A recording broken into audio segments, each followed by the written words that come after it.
Halo Sobat Cek Fakta. Kali ini kita bakal membahas salah satu topik yang lagi bikin seluruh pecinta sepak bola Indonesia geger. Situasi di internal Timnas Indonesia kembali memanas setelah muncul kabar mengejutkan tentang Ilken Baget yang disebut-sebut siap kembali memperkuat Garuda dan memanaskan persaingan di lini belakang. Belum cukup itu, satu lagi kabar besar hadir dari Eropa. Emiliano Jonathans, pemain muda berbakat keturunan Indonesia yang selama ini ditunggu-tunggu, akhirnya dilaporkan open untuk bergabung dengan skuad Merah Putih. Dua nama ini langsung membuat publik sepak bola Indonesia heboh, bahkan media luar negeri ikut memantau perkembangan terbaru. Apakah benar keduanya akan memperkuat timnas? Bagaimana dampaknya terhadap skuad? Dan apa kata netizen serta pakar Eropa? Semua bakal kita kupas tuntas, santai tapi tetap faktual, ala Cek Fakta. Mari kita mulai. Kabar besar datang dari dunia sepak bola Indonesia, dan kali ini bukan sekadar rumor kecil yang lewat begitu saja. Para pecinta sepak bola tanah air benar-benar dibuat kaget oleh dua informasi panas yang muncul hampir bersamaan. Pertama, laporan bahwa Ilken Baget siap kembali memperkuat timnas Indonesia setelah sekian lama tidak terlihat mengenakan seragam Garuda, dan kedua, kabar yang tidak kalah mengejutkan bahwa Emiliano Jonathans, pemain muda asal Belanda keturunan Indonesia, akhirnya membuka peluang besar untuk bergabung bersama Merah Putih. Dua kabar ini seperti ledakan yang langsung menyambar perhatian media lokal maupun internasional. Sejak pertama kali muncul, kedua nama ini menjadi bahan pembicaraan besar di kalangan pengamat sepak bola. Bukan tanpa alasan, karena baik Baget maupun Emiliano memiliki kualitas berbeda yang tidak banyak ditemukan pada pemain Indonesia lainnya. Ilken Baget dikenal sebagai bek jangkung berpostur Eropa, sementara Emiliano adalah gelandang serang modern dengan gaya bermain cepat, teknis, dan kreatif. Kombinasi keduanya diyakini mampu membawa perubahan besar dalam strategi serta kualitas permainan timnas Indonesia di masa depan. Untuk memulai cerita besar ini, kita perlu melihat kembali perjalanan masing-masing pemain. Ilken Baget lahir dari ayah Inggris dan ibu Indonesia, tumbuh dan mengembangkan karier sepak bolanya di Inggris. Ia dikenal sebagai salah satu bek muda paling potensial di Ipswich Town, meskipun kemudian dipinjamkan ke berbagai klub untuk menambah pengalaman. Namun, satu hal yang tidak pernah hilang adalah komitmennya terhadap timnas Indonesia. Sejak debutnya, ia selalu tampil penuh determinasi, seakan menunjukkan bahwa Indonesia adalah rumah keduanya. Meski begitu, dalam beberapa kesempatan, Baget sempat absen dari panggilan timnas karena berbagai faktor, termasuk masalah klub, performa, hingga dinamika internal. Absennya Baget dari beberapa pertandingan penting sempat menimbulkan persepsi bahwa ia mulai menjauh dari timnas. Banyak fans merasa kecewa, bahkan curiga bahwa sang pemain mungkin tidak lagi menunjukkan ketertarikan yang sama seperti dulu. Kritik tajam, tekanan dari media sosial, hingga berbagai spekulasi liar sempat bertebaran. Namun kini, situasi berbalik. Laporan terbaru menyebutkan bahwa Baget kembali menunjukkan komitmen kuat untuk bergabung dengan timnas Indonesia. Ia dikabarkan siap hadir, siap bertarung lagi, dan siap memperkuat barisan pertahanan Garuda yang sedang mengalami transisi besar. Hal ini tentu menjadi kabar gembira, karena kualitas Baget tidak perlu diragukan lagi. Dengan tinggi hampir 2 meter, kemampuan duel udara yang luar biasa, dan gaya bertahan khas Eropa, ia menjadi sosok penting yang dapat memperkuat lini pertahanan Indonesia. Lalu, di sebelah lain, badai kabar besar datang dari Belanda.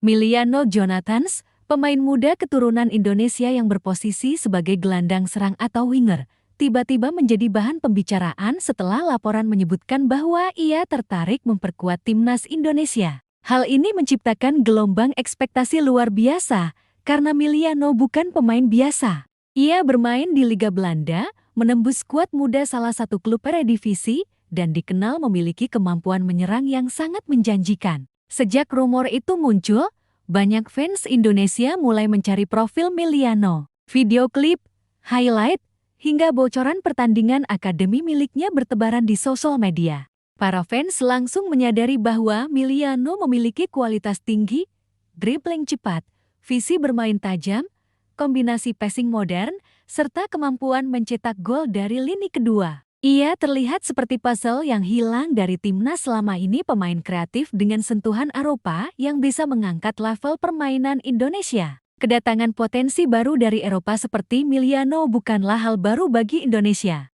Sebelumnya, Indonesia sudah mendapatkan pemain diaspora berkualitas seperti Evergener, Rafael Struijk, Tom Hay, dan Justin Hubner. Namun yang membuat Miliano berbeda adalah usianya yang masih sangat muda dan potensi besar yang bisa berkembang bersama timnas selama bertahun-tahun ke depan. Ia bukan hanya pemain siap pakai, tapi bintang masa depan yang bisa menjadi bagian inti generasi emas Indonesia.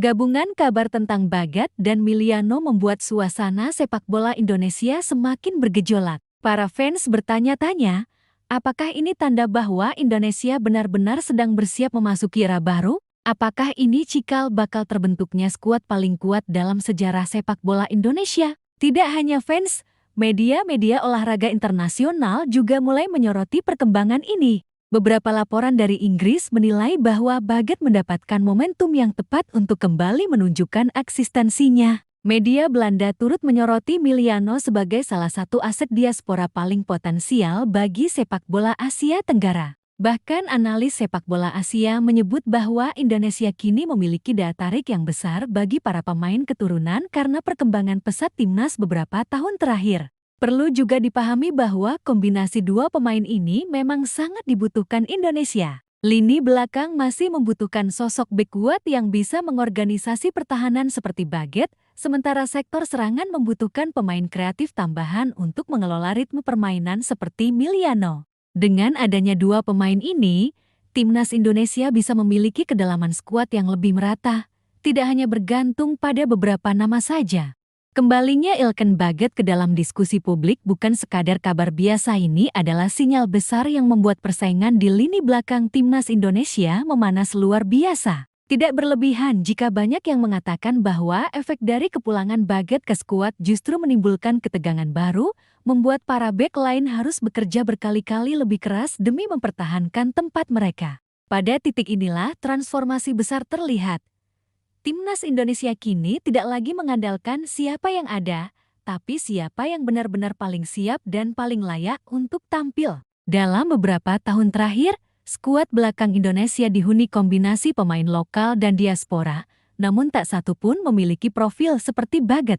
Dengan tinggi 194 cm, postur atletis, dan karakter permainan yang agresif namun terkontrol, Bagat memiliki kualitas yang membuat pelatih manapun akan mempertimbangkannya sebagai starter. Ketika kabar ia siap kembali memperkuat timnas mencuat, para analis sepak bola Asia langsung menyebut, lini belakang Indonesia akan berubah total. Untuk memahami mengapa ini bisa terjadi, kita harus melihat situasi terkini. Pertama, dalam beberapa pertandingan terakhir, timnas sempat mengalami masalah dalam transisi bertahan. Kebobolan bola-bola mati, kesalahan posisi, hingga kurangnya pemimpin di area pertahanan menjadi sorotan. Meski para bek yang ada memiliki kemampuan bagus, tidak semua memiliki pengalaman bermain di atmosfer sepak bola Eropa seperti Bagat. Para pesaingnya kini harus bekerja lebih keras. Nama-nama seperti Rahmat Irianto, Jordi Amat, Justin Hubner, Rizky Ridho, dan Muhammad Ferrari berada di dalam barisan bek yang harus bersaing langsung dengan Bagat. Mereka memiliki karakteristik yang berbeda-beda, namun kehadiran Bagat langsung memberikan energi baru. Sebagian menyambutnya dengan baik, sebagian lain merasa bahwa persaingan kini menjadi lebih berat. Namun apa yang membuat situasi ini semakin menarik adalah perubahan sikap Bagat sendiri. Setelah sekian lama dianggap tengah menjauh, ia kini menunjukkan gestur yang berbeda. Dalam beberapa wawancara, ia menekankan pentingnya kesempatan bermain secara reguler dan keyakinannya bahwa timnas Indonesia masih menjadi prioritas. Gestur ini mungkin sederhana, namun dampaknya besar. Fans merasa lega, pelatih merasa terbantu, dan pemain lain merasa terdorong untuk tidak kalah bersaing. Bukan hanya kemampuan bertahan yang membuat Bagat istimewa. Ia juga memiliki keunggulan dalam build-up play, yaitu kemampuan memulai serangan dari belakang dengan akurasi passing yang tinggi. Indonesia membutuhkan tip back seperti ini, terutama ketika menghadapi tim-tim dengan pressing ketat. Pendekatan modern dalam sepak bola menuntut bek yang tidak hanya bertahan, tetapi juga mampu menjadi playmaker kedua. Dalam konteks ini, Baget memiliki peran yang sangat besar. Sementara itu, pelatih timnas Indonesia baik pelatih sementara ataupun pelatih tetap dalam siklus kompetisi mendatang harus membuat keputusan taktis yang sulit. Dengan semakin banyaknya pemain diaspora yang masuk, termasuk Emiliano Jonathans, maka pelatih harus menata ulang seluruh struktur skuad. Jika Baget kembali, maka lini belakang bisa dibangun dengan pendekatan high defensive line yang lebih berani, memaksimalkan duel udara, dan memperkuat transisi. Tetapi ada juga tantangan besar. Salah satunya adalah bagaimana menyatukan karakter pemain yang berbeda budaya sepak bola. Baget, Ahmad, Hapner, dan Jenner misalnya, berasal dari sekolah sepak bola Eropa yang memiliki mentalitas berbeda. Menyatukan mentalitas ini dalam satu struktur tim bukan pekerjaan mudah. Dibutuhkan komunikasi yang baik, adaptasi yang cepat, dan kesadaran bahwa setiap pemain memiliki peran masing-masing. Di sisi lain, kehadiran Baget juga menjadi sinyal kuat bagi pemain-pemain lokal bahwa kompetisi tidak lagi bisa ditawar. Mereka tidak bisa hanya berharap pada skill atau pengalaman lama. Sepak bola Indonesia kini berada dalam fase baru, fase di mana hanya yang terbaik yang layak bertahan. Fase di mana pemain harus terus menjaga performa karena posisi mereka bisa tergeser kapan saja. Persaingan ini pun mulai memunculkan cerita baru. Beberapa pemain lokal dikabarkan semakin giat berlatih, bahkan meningkatkan program fisik mereka demi menandingi para pemain diaspora. Mereka sadar, jika mereka ingin bersaing, maka mereka harus bisa menandingi intensitas latihan pemain yang tumbuh di Eropa. Perubahan ini membawa dampak positif yang besar bagi timnas secara keseluruhan. Di tengah persaingan para bek ini, kabar bahwa Emiliano Jonathans siap masuk ke skuad justru menambah tekanan pada pemain lain. Meski Emiliano bukan bek, kehadirannya menggambarkan bahwa hampir di setiap posisi kini ada pemain baru yang siap masuk dan meramaikan kompetisi. Para pemain yang selama ini merasa nyaman di posisinya, kini harus memikirkan lagi strategi mereka untuk bertahan dalam komposisi terbaik timnas. Para pakar sepak bola menyebut hal ini sebagai gate problem.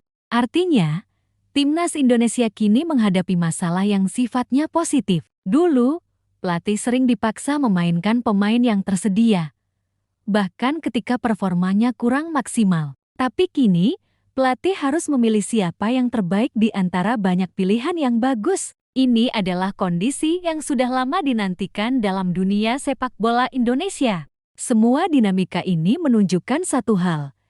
Kehadiran Baget bukan hanya sekadar penambahan pemain. Ia adalah katalis perubahan. Kedatangannya memicu reaksi berantai. Skill meningkat, persiapan meningkat, dan standar meningkat. Bahkan menurut seorang analis Malaysia yang berbicara di media daring, Indonesia kini sedang bergerak menuju level yang sangat berbeda. Dengan pemain diaspora yang makin banyak, mereka akan menjadi kekuatan baru di Asia Tenggara. Namun di balik itu semua, masih ada pekerjaan rumah besar. Bagaimana memastikan bahwa setiap pemain mendapatkan kesempatan yang adil? Bagaimana pelatih memilih kombinasi terbaik tanpa mengorbankan keharmonisan tim? Dan yang paling penting, bagaimana memastikan bahwa para pemain diaspora benar-benar merasa menjadi bagian dari Indonesia, bukan sekadar datang ketika kompetisi besar mendekat.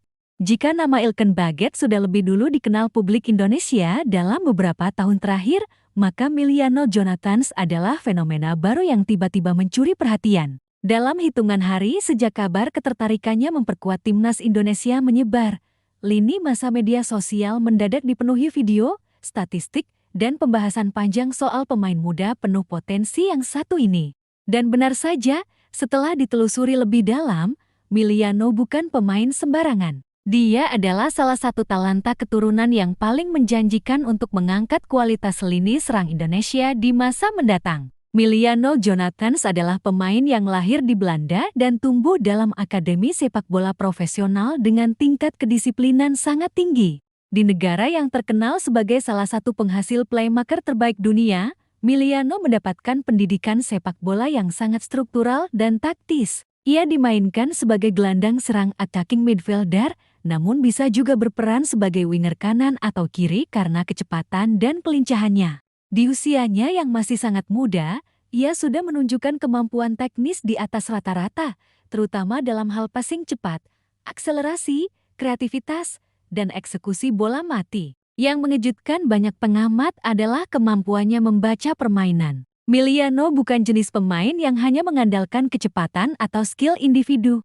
Ia selalu tahu kapan harus melepas bola, kapan harus menusuk ke dalam, kapan harus melakukan kombinasi, dan yang paling penting kapan harus mengatur tempo permainan. Tipe pemain seperti inilah yang selama ini sangat dibutuhkan timnas Indonesia. Selama beberapa tahun terakhir, Indonesia memang mengalami peningkatan luar biasa dalam hal fisik dan kecepatan, terutama setelah masuknya pemain diaspora.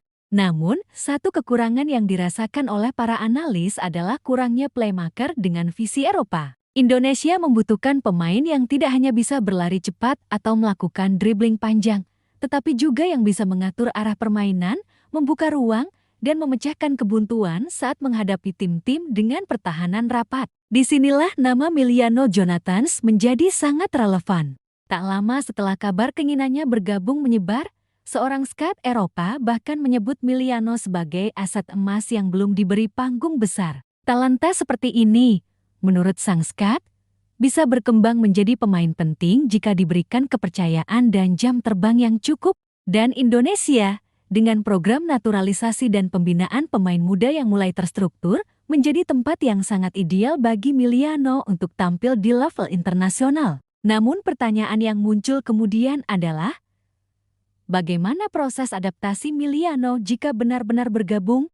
Sejak era pelatih Sinteyong hingga pelatih baru seperti Indras Jafri atau penerus dari generasi berikutnya, para pemain diaspora selalu dihadapkan pada tantangan adaptasi mental, cuaca, gaya bermain, hingga atmosfer supporter. Indonesia bukan Belanda. Cuacanya lebih panas, ritme pertandingannya berbeda, dan tekanannya jauh lebih besar. Bahkan pemain kelas Eropa pun bisa merasa terkejut dengan intensitas supporter Indonesia. Meski begitu, dari beberapa laporan internal, Miliano justru dikenal sebagai pemain yang cepat beradaptasi. Ia tidak terkesan pemain yang manja atau perlu diperlakukan spesial. Bahkan dalam beberapa wawancara singkat dengan media Belanda, ia menyebut bahwa ia sangat tertarik dengan dinamika sepak bola Indonesia yang penuh semangat dan gairah. Ia ingin merasakan dukungan supporter yang besar dan atmosfer pertandingan yang hidup. Ini adalah modal penting karena tidak semua pemain diaspora siap menghadapi tekanan supporter Indonesia yang luar biasa.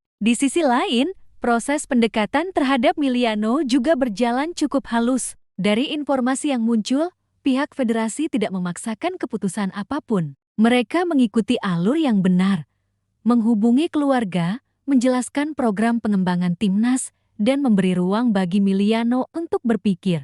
Pendekatan seperti ini jauh lebih elegan dan profesional dibanding masa-masa sebelumnya yang penuh tekanan dan rumor. Dan Miliano terlihat merespons dengan positif. Kehadiran Miliano juga memberi dampak besar terhadap dinamika internal skuad timnas Indonesia, terutama di lini tengah dan serangan. Pemain seperti Marcelino Ferdinand, Rafael Struijk, Hoki Caraka, Iver Jenner, hingga Witan Sulaiman akan mendapatkan partner baru yang memiliki karakteristik berbeda. Dalam beberapa formasi modern, Miliano bisa menjadi penghubung antara striker dan lini tengah, membangun serangan dengan pola segitiga yang sangat dibutuhkan dalam permainan cepat Indonesia. Dengan kombinasi Miliano dan Marcelino Ferdinand, lini tengah Indonesia bisa menjadi lebih hidup. Miliano memiliki kelincahan dan kemampuan membaca permainan dari lini kedua, sementara Marcelino unggul dalam dribbling dan eksplosivitas. Keduanya bisa saling melengkapi,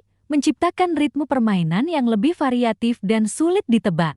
Hal ini penting karena dalam beberapa pertandingan besar, Indonesia sering kesulitan ketika berhadapan dengan lawan yang bertahan rapat. Kehadiran playmaker yang bisa memecah kebuntuan adalah kunci. Namun, tentu saja, masuknya Miliano menambah persaingan ketat di lini tengah. Pemain seperti Egy Maulana Fikri, Witan, Edi Satrio, hingga gelandang lokal lainnya harus meningkatkan kualitas permainan mereka demi menjaga posisi. Meski demikian, persaingan ini diharapkan menjadi hal positif. Timnas yang kuat selalu lahir dari kompetisi internal yang sehat, bukan dari zona nyaman yang berkepanjangan. Yang menarik, banyak pemain diaspora lain mulai menunjukkan ketertarikan terhadap perkembangan sepak bola Indonesia setelah kabar Miliano mencuat. Mereka melihat Indonesia sebagai negara dengan supporter yang sangat loyal, federasi yang mulai profesional, dan peluang tampil di turnamen internasional yang lebih besar. Indonesia menjadi destinasi menarik, bukan hanya karena faktor identitas keturunan, tetapi juga karena perkembangan sepak bola nasional yang nyata. Media asing juga mulai memberi perhatian.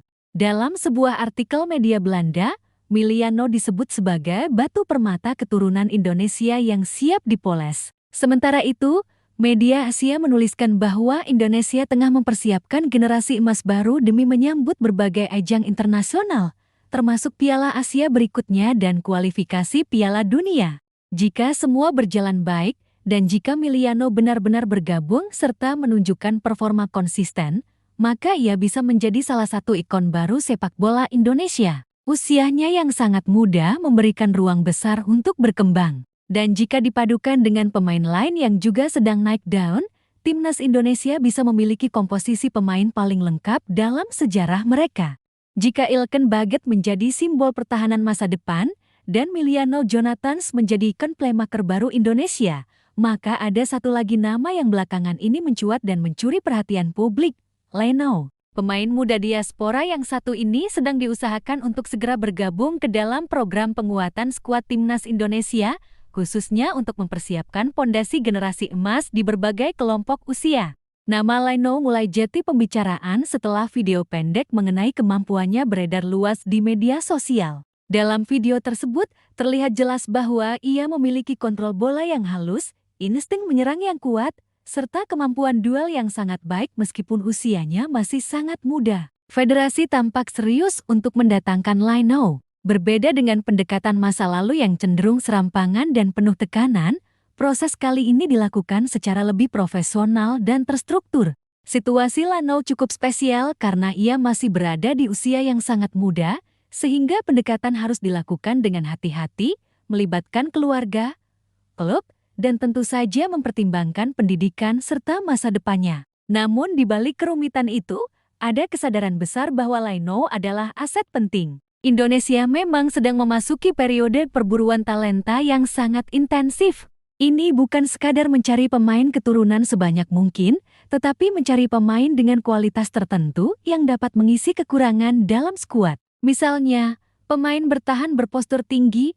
playmaker dengan visi jelas, winger eksplosif, penjaga gawang modern, atau gelandang pemutus serangan dengan agresivitas tinggi. Leno dipandang cocok untuk peran gelandang serang atau winger kiri, dua posisi yang membutuhkan kreativitas dan stamina tinggi. Yang membuat situasi ini semakin menarik adalah kompetisi internal yang semakin ketat dalam skuad timnas. Jika Leno benar-benar bergabung, maka arena persaingan itu semakin kaya. Ia akan bersaing dengan talenta lokal dan diaspora yang sudah lebih dulu tampil di kancah internasional. Namun justru kompetisi ini yang diharapkan dapat meningkatkan kualitas permainan seluruh pemain. Dalam dunia sepak bola modern, tidak ada tim kuat tanpa kompetisi internal yang sehat dan ketat. Dalam beberapa wawancara tidak langsung, pelatih-pelatih yang muncul dalam wacana publik baik pelatih senior maupun pelatih kelompok usia, menekankan pentingnya generasi baru yang lebih matang secara teknis. Indonesia tidak bisa lagi hanya mengandalkan kecepatan dan determinasi. Dunia sepak bola sudah berbeda. Gaya permainan harus adaptif, berbasis strategi, dan memerlukan pemain yang bisa memainkan berbagai situasi dalam tempo cepat. Leno dianggap cocok karena ia berasal dari kultur sepak bola Eropa, di mana taktik, visi, dan pemahaman ruang menjadi hal yang sangat fundamental dalam pembinaan sejak usia dini. Jika kita melihat lanskap sepak bola nasional beberapa tahun terakhir, memang ada perubahan signifikan. Federasi mulai memperkuat departemen pemandu bakat, mengoptimalkan jaringan diaspora di luar negeri, dan bekerja lebih intens dengan klub-klub asing. Program naturalisasi pun dilakukan dengan seleksi yang lebih ketat dan tujuan yang lebih jelas. Membangun pondasi generasi emas, bukan mengisi posisi secara instan. Kabar mengenai keberhasilan mendekati pemain-pemain diaspora seperti Miliano dan Leno menunjukkan satu hal penting, Indonesia sedang membangun masa depan, bukan hanya menambal kekurangan saat ini. Strategi ini sangat berbeda dengan tahun-tahun sebelumnya ketika naturalisasi dilakukan mendadak dan tidak berkelanjutan. Kini, Indonesia bergerak seperti negara-negara Asia yang lebih maju dalam sepak bola, seperti Jepang atau Qatar, yang membangun struktur pembinaan jangka panjang dengan basis diaspora dan pemain lokal berkualitas tinggi. Selain itu, strategi pendekatan kepada keluarga pemain juga menjadi kunci penting. Banyak orang tua diaspora yang mulai melihat peluang besar di Indonesia, terutama ketika melihat perkembangan sepak bola nasional yang semakin kompetitif. Mereka sadar bahwa anak-anak mereka bisa mendapatkan kesempatan tampil di level internasional jauh lebih cepat dibandingkan jika tetap menunggu panggilan dari negara Eropa. Contoh sukses seperti Ilken Baget dan Eva Jenner menjadi motivasi tersendiri bagi keluarga diaspora lain untuk mempertimbangkan Indonesia. Namun tentu saja, tidak semua berjalan mulus. Selalu ada tantangan dalam setiap proses naturalisasi, mulai dari regulasi FIFA, persetujuan klub, hingga kesiapan mental pemain. Federasi harus memastikan bahwa setiap pemain diaspora yang diusahakan bukan hanya ahli di lapangan, tetapi juga memiliki komitmen yang kuat untuk membela Indonesia. Mereka harus memahami budaya, kesiapan mental menghadapi tekanan besar, serta kesediaan untuk menjadi bagian dari tim yang sedang berkembang. Dalam konteks perekrutan Lionel, tantangan tambahannya adalah usia. Karena masih sangat muda, federasi harus memastikan bahwa ia tidak terganggu dengan tuntutan publik yang seringkali berlebihan. Pembinaan usia muda adalah fondasi. Jika tidak hati-hati, tekanan yang terlalu besar bisa menghambat perkembangan. Oleh karena itu, federasi bekerja keras mengatur timeline yang ideal. Kapan ia bergabung? Kapan ia ikut pemusatan latihan? Kapan ia tampil?